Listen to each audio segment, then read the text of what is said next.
Hello everyone, this is Sourav. আজকের এই ভিডিওতে আপনাদেরকে স্বাগত। আজকের এই ভিডিওর মধ্যে আমি আপনাদেরকে দেখানোর চেষ্টা করব যে কিভাবে আপনারা বিভিন্ন সার্কুলার অনুযায়ী আপনাদের বয়স ক্যালকুলেশন করবেন।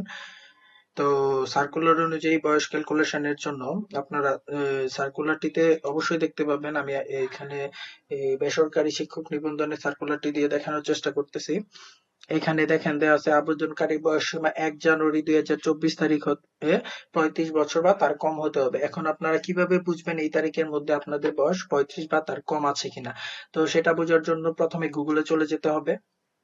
গুগলে আসার পর আমরা লিখবো হচ্ছে এজ ক্যালকুলেটর লিখে সার্চ করব। এজ ক্যালকুলেটর লিখে সার্চ করার পর প্রথমেই যে ওয়েবসাইটটি আসবে আমরা সেই ওয়েবসাইটটি ওপেন করে নেব।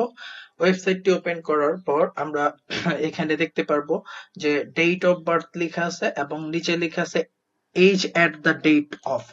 তো এখানে আমরা প্রথমে ডেট অফ বার্থ যেখানে লেখা আছে ওইখানে আমরা আমাদের ডেট অফ বার্থটি দিয়ে দিব।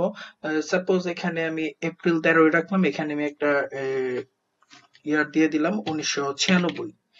তো 1996 এখানে দিয়ে দেওয়ার পর এই সার্কুলারে দেখেন একটি ডেট দেওয়া আছে, আমি দেখিয়ে দিচ্ছি যে 1 জানুয়ারি 2024 তারিখ।